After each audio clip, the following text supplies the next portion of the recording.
మన ప్రభువు యేసుక్రీస్తు నామములో మీ అందరికీ నా హృదయపూర్వకమైన వందనాలు. దేవుడి దినమంతా మీకు తోడై ఉండి మిమ్మల్ని ఆశీర్వదించి కాపాడునుగాక.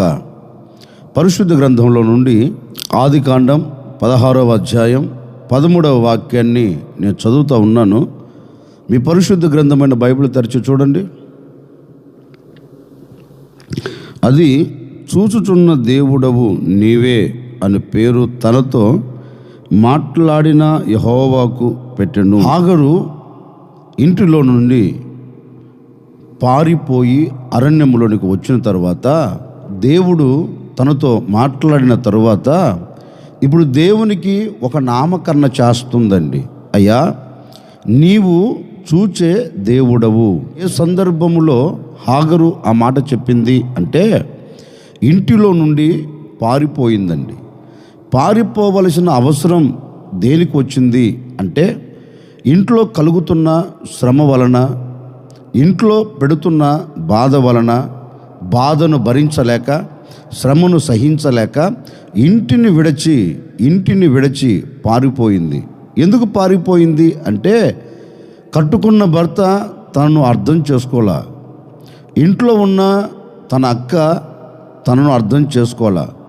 హాగరు అనుకున్న మాట ఏంటంటే, ఇక నేను ఉండటం వ్యర్థం, ఇక్కడ ఉండి ఈ బాధను అనుభవించేదానికంటే, ఇక్కడ ఉండి ఈ శ్రమను నేను అనుభవించేదానికంటే ఇంటిని విడిచి వెళ్ళిపోతే మంచిది కదా, ఎక్కడో ఒక చోట తల దాచుకుంటే మంచిది కదా, ఎక్కడో ఒక చోటకి వెళ్ళి ఎవరికి కనబడని దూరం వెళ్ళిపోయి ఒక్కదాన్నో బ్రతకటమో చావటమో ఏదో ఒకటి తేల్చుకుందాం అని ఆ అమ్మ ఇంట్లో ఉన్న బాధను తట్టుకోలేక, ఇంట్లో ఉన్న శ్రమను తట్టుకోలేక ఇంటిని విడిచి పారిపోయిందండి. పారిపోయింది. ఎలా వెళుతుంది? అందరూ ఉన్నారు అనుకున్నారు కానీ నా అనుకున్న ఏ ఒక్కరు తనకు తోడు లేరండి. నా అనుకున్న ఏ ఒక్కరు తను పలకరించేవారు లేరు. పలకరించి పరామర్శించి నేను ఉన్నాను అని ధైర్యం చెప్పగలిగిన వారు ఎవరు? ఆ తల్లికి కంట కనబడక కనపడని దూరానికి పరుగులు తీస్తుందండి. ఆమె వెళుతూ ఉంటే ఆకాశమందున దేవుడు ఆమె హృదయ వేదనను చూచాడు. తనకు తాను అనుకుంటుంది, ఈ సమయములో నన్ను ఆదుకోగలిగిన వారు ఎవరు? ఈ సమయములో నా ప్రక్క నిలిచి నేను ఉన్నాను అని చెప్పవలసిన నా భర్తే నన్ను విడిచిపెట్టాడు. ఇప్పుడు నన్ను ఎవరు ఆదుకుంటారు? ఎవరు నన్ను ఓదారుస్తారు? ఎవరు నన్ను పరామర్శిస్తారు? ఎవరు నన్ను పలకరిస్తారు అని హృదయములో ఒక వేదనతో కుమిలిపోతుందండి ఆ అమ్మ. కానీ కట్టుకున్న భర్త దూరమైన, తనతో ఉన్న అక్క తనను విడిచిపెట్టిన, లేకపోతే ఉన్నవారంతా తనకు దూరమైన, ఆమెను సృష్టించిన సృష్టికర్త, ఆమెను నిర్మించిన నిర్మాణకుడైన యేసుక్రీస్తు ఆమెను మర్చిపోలేదండి, ఆమెను విడిచిపెట్టలేదండి. పరుగులు తీస్తుంది. అరణ్యములో నిలిచిపోయిన ఆమెతో దేవుడు చక్కగా మాట్లాడుతూ ఉన్నాడు. హాగరు, ఎక్కడికి వెళుతున్నావు? హాగరు, ఎక్కడికి వెళ్ళాలని నిర్ణయం తీసుకొని బయలుదేరి వచ్చావు? ఆ అమ్మ అంటుంది, అయ్యా, ఇంట్లో నేను బాధ భరించలేకపోతున్నాను, ఇంట్లో ఈ బాధను అనుభవించలేకపోతున్నాను, ఇంట్లో నాకు కలుగుతున్న శ్రమ అంతా ఇంత కాదు, తట్టుకోలేని శ్రమ నన్ను వేధిస్తుంది, నేను భరించలేని బాధ నన్ను పట్టుకుంది, అందుకే ఇంటిని విడిచి వెళ్ళిపోతున్నాను. అప్పుడు దేవాది దేవుడు చక్కగా చెప్తున్నారండి, హాగరు, నీవు ఎక్కడికి వెళ్ళవలసిన అవసరం లేదు. ఎక్కడ నుండి అయితే నీవు వచ్చావో, ఏ చోట నుంచి నువ్వు బయలుదేరి వచ్చావో మరలా నీవు అదే చోటకి వెళ్ళాలి. నీవు ఏ చోట నుంచి అడుగు పెట్టావో ఆ చోటకి వెళ్ళి నివసించు. ఎందుకంటే నీవు ఒక్కదానివే బయలుదేరి రాలేదు. నీవెవరివి? గర్భవతివి. నీ కడుపులో ఒక సంతానం ఉంది గనక ఎక్కడ నుండి అయితే నువ్వు వచ్చావో అక్కడికి వెళ్ళిపోయి నీ యజమానురాలైన శారా చేతి క్రింద నీవు అణిగిమణిగి ఉండు. నిశ్చయముగా నీకు పుట్టబోయే సంతతిని నేను విస్తరింప చేయబోతున్నాను. ఎవరు నిన్ను శ్రమ పెట్టినా, ఎవరు నిన్ను బాధిస్తున్నా, ఎవరి వలన నీకు బాధ కలుగుతున్నా, ఎవరి వలన నీకు శ్రమ కలుగుతున్నా, నిశ్చయముగా నేను నీకు తోడై ఉండబోతున్నా. నేను నీకు తోడై ఉండి నీకు కలిగిన బాధల మధ్యలో నేను విడిపించబోతున్నా. ఏ శ్రమ నీ ఎదుట నిలబడకుండా నేను శ్రమను కొట్టివేయబోతూ ఉన్నాను. గనుక నీవు ఎక్కడ నుండి అయితే వచ్చావో ఆ చోటకు వెళ్ళు, నీ సంతతి నేను విస్తరింప చేస్తాను అని దేవుడు తనతో మాట్లాడితే, ఆ మాటల ద్వారా ఆమె ఓదార్పును పొందుకొని, ఓదార్పును అనుభవించి, తన హృదయాన్ని ధైర్యంతో నింపుకొని ఇప్పుడు తిన్నగా తిరిగి ఇంటికి వెళతా దేవునికి ఒక నామకరణ చేస్తుంది. అయ్యా, ఈ సమయంలో ఎవరు నన్ను చూడలేదు, ఈ సమయంలో ఎవరు నన్ను పట్టించుకోలేదు, ఈ సమయంలో నీవు నన్ను చూచావు, ఈ సమయంలో నీవు నన్ను పట్టించుకొని, నీవు నన్ను పలకరించి, నీవు నన్ను పరామర్శించి, నా హృదయములో ఉన్న వేదనను అర్థం చేసుకొని, నా హృదయమునకు ధైర్యం ఇచ్చి, నా హృదయమునకు ధైర్యం ఇచ్చి మరలా నన్ను పంపిస్తున్నావే. అయ్యా, నువ్వెవరువో తెలుసా? నాకు కలిగిన శ్రమంతా చూచిన దేవుడవు. హాగర్ అంటుంది, నేను ఈ కష్టములో, నేను ఈ బాధలో ఉన్నప్పుడు నీవు నా కష్టమును చూచావు, నేను పడుతున్న బాధను చూచావు.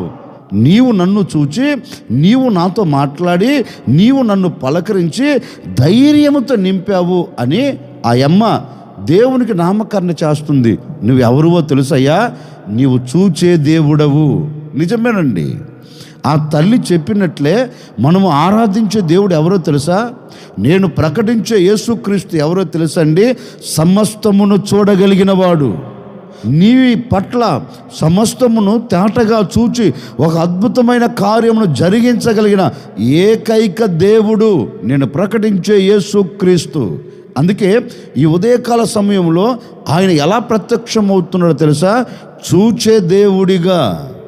బహుశా గడిచిన దినాలన్నీ నీ పరిస్థితిని ఎవరు చూచినా చూడకపోయినా, నీ కష్టమును ఎవరు చూచినా చూడకపోయినా, నీ వేదనను ఎవరు చూచినా చూడకపోయినా, నీ పరిస్థితులను ఎవరు చూచినా చూడకపోయినా, ఎవరు నిన్ను పట్టించుకున్నా పట్టించుకోకపోయినా ఇబ్బంది లేదండి. ఈ సంవత్సరపు అంతములో, ఈ ఉదయకాల సమయంలో నా ప్రభు మిమ్మల్ని అందరినీ చూడబోతూ ఉన్నాడు. మిమ్మల్ని అందరినీ నా దేవుడు చూస్తున్నారు. తప్పక ఏ పరిస్థితుల్లో నీవు ఉన్నావో నా దేవుడు ఆ పరిస్థితులన్నిటిలోంచి నా దేవుడు మీకు ఓదార్పును కలగ చేయబోతూ ఉన్నాడు. ఆ పరిస్థితులన్నిటిలో నా ప్రభు మిమ్మల్ని ఓదార్చబోతూ ఉన్నాడు. ఈ దినము నుండి నా దేవుడు నీ పరిస్థితిని అంతటిని చూచాడు. ఆగరు స్థితిని చూచిన దేవుడు, ఆగరు పరిస్థితిని చూసిన దేవుడు, ఆగరుకు ధైర్యమును ఇచ్చిన దేవుడు నిశ్చయముగా ఈ దినము నుండి నా దేవుడు నీ పట్ల కూడా కార్యం జరిగించబోతూ ఉన్నాడు. అందుకే ఆగరు అంటుంది, నీవు చూచే దేవుడవయ్యా. ఏం చూస్తాడు ఆయన? చూచిన వాడు ఏం చేస్తాడు? నిర్గమకాండం 3వ అధ్యాయం 7వ వాక్యాన్ని నేను చదువుతూ ఉన్నాను. మీ పరిశుద్ధ గ్రంథమైన బైబిల్ తెరిచి చూడండి. మరియు యెహోవా ఇట్లనెను, నేను ఐగుప్తులోనున్న నా ప్రజల బాధను నిశ్చయముగా చూచితిని. దేవాది దేవుడు మోషేకు ప్రత్యక్షమై మోషేతో ఒక శ్రేష్టమైన మాట చెప్తున్నారు. మోషే, నా ప్రజల బాధను నిశ్చయముగా నేను చూచాను కనుక చూచిన నేను ఇప్పుడు ఏం చేయబోతున్నానంటే, నా ప్రజలు బాధపడుతున్న బాధల మధ్యలో నుండి నేను వారిని విడిపించబోతూ ఉన్నాను. దేవుడు చెప్తున్నాడండి, నా ప్రజల బాధల మధ్యలో నుండి నేను వారిని విడిపించబోతూ ఉన్నాను. ఐగుప్తు దేశంలో తన ప్రజలైన ఇశ్రాయేలీయులు శత్రువుల చేతిలో బంధించబడి బాధించబడుతూ బాధను అనుభవిస్తున్న ఆ రోజుల్లో ఈ ప్రజలు దేవుని యొద్దకు వచ్చి ఓ చిన్న ప్రార్థన చేస్తున్నారు. అయ్యా, మేము ఈ బాధలు భరించలేకపోతున్నాం, ఈ బాధలను మేము తట్టుకోలేకపోతున్నాం, ఒక్కసారి నీవు మా యొద్దకు వచ్చి వీటన్నిటిలో నుండి మమ్మల్ని విడిపించు అని దేవుని యొద్దకు వెళ్ళి దేవుని సన్నిధిలో వారు ప్రార్థన చేస్తానండి. పరమందున దేవుడు వారి మూలుగులు విన్నాడు, వారి ప్రార్థన అంగీకరించారు. అంగీకరించిన దేవుడు ఇప్పుడు ఒక్కొక్కటిగా వారిని చూస్తున్నాడండి. అంటే ఏ విషయాలలో వారు బాధపడుతున్నారో, ఏ విషయాలలో వారు నలపబడుతున్నారో, ఏ విషయాలలో వారు క్షీణించిపోతున్నారో వాటన్నిటిని గమనించి దేవుడు చెప్తున్నారు, ఈ బాధల మధ్యలో నుండి నా ప్రజలను నేను విడిపించబోతూ ఉన్నాను అని దేవుడు వారి మధ్యలోనికి దిగి వచ్చి వారిని విడిపించి వాగ్దానము చేయబడిన దేశంలోనికి నడిపించుకుంటూ వచ్చాడండి. అందుకే మోషే అంటారు, నేను వారిని విడిపించుటకు, వారి బాధ చూచిన నేను వారిని విడిపించుటకు నేను వారి మధ్యలోనికి దిగి వచ్చి ఉన్నాను అని వారిని విడిపించి శ్రేష్టమైన దేశాన్ని వారి చేతులకు అప్పగించాడండి. ఈ ఉదయకాల సమయంలో నేను కూడా మీతో చెప్పాలనుకున్న మాట ఏంటంటే, గడిచిన దినాలు, గడిచిన మాసాలు ఏ బాధలు నీవు అనుభవిస్తూ వస్తున్నావో నాకు తెలియదండి. గడిచిన మాసాలన్నీ ఏ బాధను నువ్వు చూస్తూ వచ్చావో, ఏ బాధను నీవు అనుభవిస్తూ వచ్చావో, ఇక ఈ బాధ తొలగిపోదులే, ఈ బాధ నన్ను విడిచిపెట్టదులే, ఇక ఈ బాధల మధ్యలో నేను నడిపించబడాలేమో, ఈ బాధల మధ్యలో నేను నలిగిపోవాలేమో అనుకొని ఒకవేళ ఈనాటి వరకు నిస్సహాయ స్థితిలో పడిపోయి ఎవరు నన్ను పట్టించుకోవట్లేదు, ఎవరు నా పరిస్థితిని చూడట్లేదు అని ఒకవేళ నువ్వు అనుకుంటున్నావేమో నాకు తెలియదండి. ఏ బాధ నిన్ను పట్టుకుందో, ఏ బాధ నిన్ను బంధించి పడవేసిందో, ఏ బాధల మధ్యలో నుండి నీవు విడుదల పొందలేక అట్లాగే క్షీణించిపోతున్నావు నాకు తెలియదండి. ఈ ఉదయకాల సమయంలో నా ప్రభు చెప్పకనే చెబుతున్నారు, ఈ ఉదయకాల సమయంలో నా దేవుని మాటలు వింటున్న ప్రజలారా, మీ బాధనంతటి నా ప్రభు చూచారు. ఈ ఉదయకాల సమయంలో నా ప్రభు మీ బాధను చూచారు. మీ బాధల మధ్యలో నుండి నా ప్రభు మిమ్మల్ని అందరినీ విడిపించబోతూ ఉన్నారు. ప్రతి బాధను నా దేవుడు కొట్టివేయబోతూ ఉన్నారు. ఏ బాధ నీ కుటుంబంలో లేకుండా, ఏ బాధ నీ వ్యక్తిగత జీవితంలో లేకుండా నా ప్రభు నీ బాధల మధ్యలో నుండి నా దేవుడిని విడిపించబోతూ ఉన్నారు. నిజమే, బాధ లేని మానవుడు ఎవడున్నాడండి ప్రపంచంలో? ప్రతి మనిషిని కృంగదీసేది, లేవకుండా చేసేది, నలగొట్టేది ఏంటిది అంటే మనిషి హృదయాన్ని తొలిచి పడవేసే బాధ. బాధ వలన మనిషి కృంగిపోతున్నాడు, బాధ వలన మనిషి భయపడుతున్నాడు, బాధ వలన అడుగు బయట పెట్టలేకపోతున్నాడు. ఈ బాధల మధ్య నుంచి తప్పించబడలేక, విడుదల పొందలేక ఒకవేళ కన్నీరు కారుస్తున్నావేమో, ఓ సేవకుడిగా నిండు మనసుతో నేను కోరుకుంటున్నానండి, నిశ్చయముగా ఏ బాధల మధ్యలో నిలిచి నా దేవుని మాటలు వింటున్నావో, ఏ బాధల మధ్యలో నిలిచి నా దేవుని మాటను ఆలకిస్తున్నావేమో భయపడకు. నా ప్రభు నీతోనే చెబుతున్నాడు, నీతోనే మాట్లాడుతూ ఉన్నాడు. ఈ దినము నీ బాధలు తెంపి వేసేదానికి, ఈ దినమున నీ బాధలో నుండి నీకు విడుదల కలగ చేసేదానికి నా ప్రభు పరము నుండి నీ యొద్దకు దిగి రాబోతూ ఉన్నాడు, నీ యొద్దకు దిగి వచ్చి ఉన్నారు. నిశ్చయముగా ఈ దినము నుండి ఏ బాధ నీ బ్రతుకుల్లో లేకుండా నా దేవుడు దాన్ని తీసివేయబోతూ ఉన్నాడు. నీ బాధలు తొలగిపోవునుగాక, నీ బాధలలో నీకు నెమ్మది కలగ చేయునుగాక, నీ బాధల మధ్యలో నుండి నీవు తప్పించబడదువుగాక, నీ బాధల మధ్యలో నుండి నీవు నీ కుటుంబం విడుదల పొంది శ్రేష్టమైన చోట నిలబడుదురుగాక. నిజమే, ఇప్పటి వరకు ఏ బాధ నీవు అనుభవిస్తున్నా నా ప్రభు దాన్ని తీసివేయబోతూ ఉన్నాడు. ఆయన నీ బాధను చూచాడు. చూచిన వాడు ఇప్పుడు ఏం చేస్తుండంటే ఆ బాధ అంతటిని నా ప్రభు తీసివేయబోతూ ఉన్నాడు. చూచే దేవుడు కదా, మరి చూచే దేవుడు ఏం చూచాడు అంటే మన బాధను చూచాడు. చూచిన వాడు ఏం చేశాడు?